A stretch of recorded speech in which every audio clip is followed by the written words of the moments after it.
Good evening, our viewers. Welcome to our today show. This is your host, Rashis Kaman, the tallest man in Black Africa. Do you think Sabina Chege can be a good party leader? Do you think Sabina Chege can run a party effectively, smoothly, without much problems? Just like Raila Amolo Odinga has been running ODM, or Uhuru Muigai Kenyatta was running TNA, or somebody like William Samoei Ruto has been running ODM. If Mudavadi is also finding some challenges, and Wetangula, these are experienced guys, if you ask me, quote of Sabina Chege, who is a softie. The lady is very soft. Sometimes I look at Sabina Chege and she could have made a very good deputy. She can make a very good deputy. Because, you see, for you to be a deputy, you need to be somebody who is cool, somebody who is not controversial like Gachagua, somebody who listens, somebody who is very loyal, for sure. When you look at Sabina Chege, she doesn't have any experience of running a party. And I believe this party will be run by William Samoei Ruto in case Kanini Kega and Sabina Chege are going to succeed katika yale mapinduzi ya kunyakua Jubilee, ikiwa watafaulu. Because they appointed Sabina Chege to act as the party leader.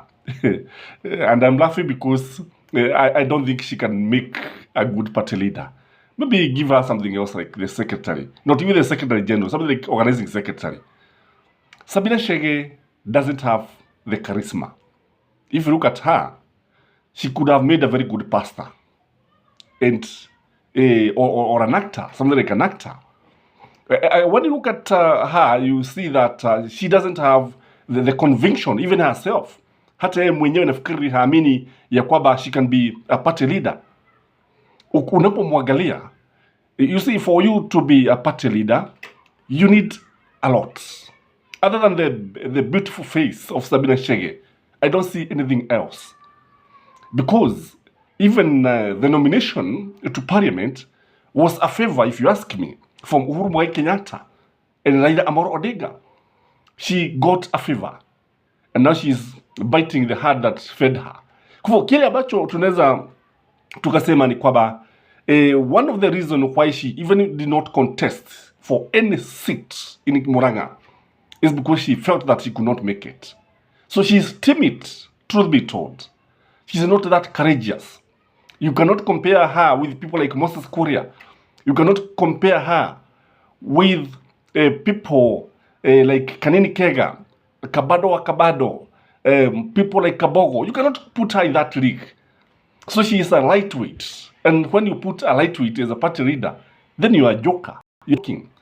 And because politics is just about interest, kile ambacho tunajua ni kwamba amewekwa pale na William Samoei Ruto kimakusudi ili kumuudhi Uhuru Muigai Kenyatta. Again, when you look at Sabina Chege, the leadership skills are lacking. Truth be told. And I don't think she can be able to lead politicians. I don't think she can be able to lead somebody like, say, Moses Kuria. She cannot be able to lead somebody like Moses Kuria. She cannot be able to lead somebody like Rigathi Gachagua.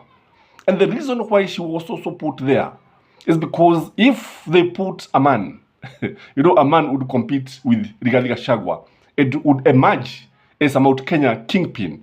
Kwa akiwekwa pale, anawekwa pale kimakusudi, kwa sababu hata wao wenyewe wanajua she's not even a threat to Gachagua. She's not even a threat to Dedi Nyoro or a threat to Kimani Ichung'wah. Because politics, if you ask me, requires what you call bare knuckle attack, bare knuckle approach, ruthless approach. Sabina Chege is too motherly. For those of you who have been close to her, she's too motherly.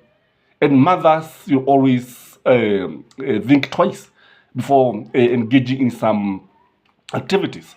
I don't think even Sabina Chege can be able to organize goons. And for those of you ambao mlikuwa pale Thika wakati tulikuwa tunaangalia wale watu tulikuwa tumetoka bali kiasi kwa tukaelekea Thika kuona ule mkutano wa ambapo walikuwa wanamzawadi anaitwa nani Muigai wa Njoroge.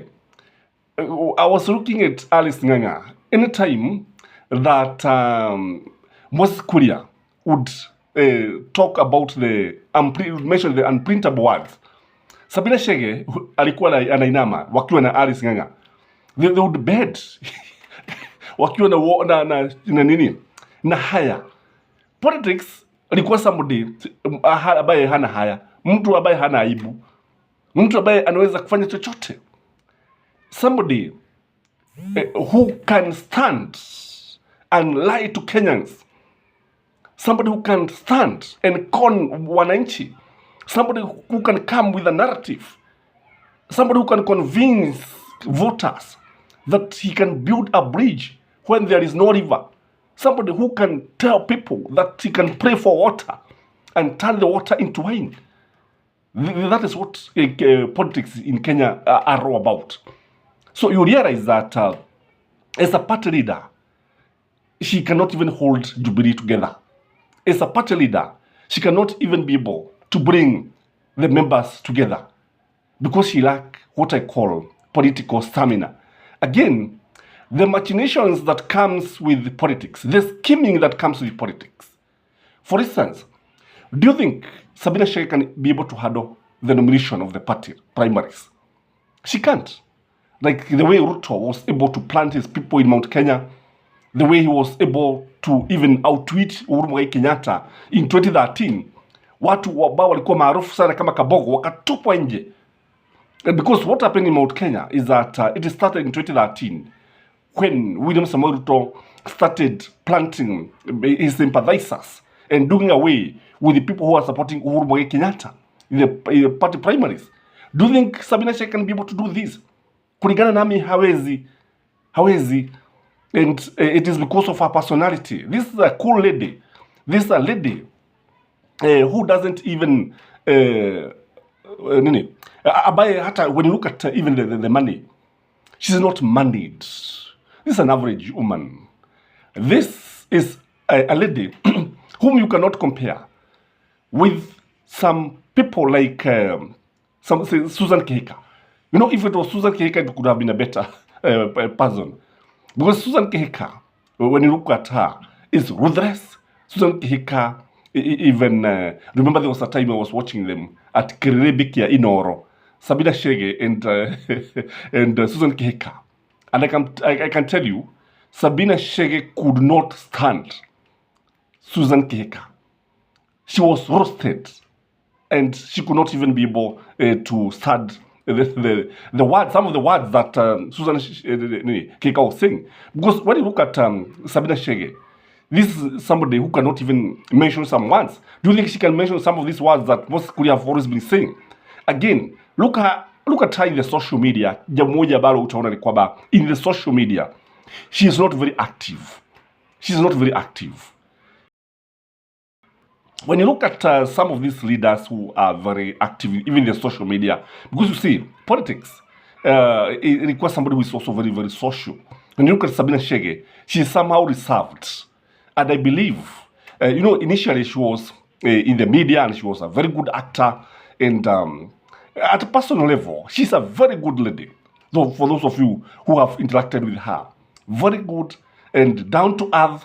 And you may not even realize that she's a member of parliament when talking to her. Because she doesn't domineer even in the debate. Again, when you look at her, she lacks the grassroots network. Because politics requires somebody with a lot of connections. Grassroots mobilization is networking. You have a lot of support from the MCAs, a lot of support from the elders, a lot of support from all walks of life. Somebody like Uhuru Kenyatta has the grassroots connections. He is connected to so many people. The Kikuyu elders, the Jorin Cheke. He has a network everywhere, whether you like it or not. But when you look at Sabina Chege, beyond Moranga, and I think beyond Kadara, she cannot be able to influence people. So making her as a party leader is a big joke. Again, when you look at Sabina Chege, do you think she can attract funding?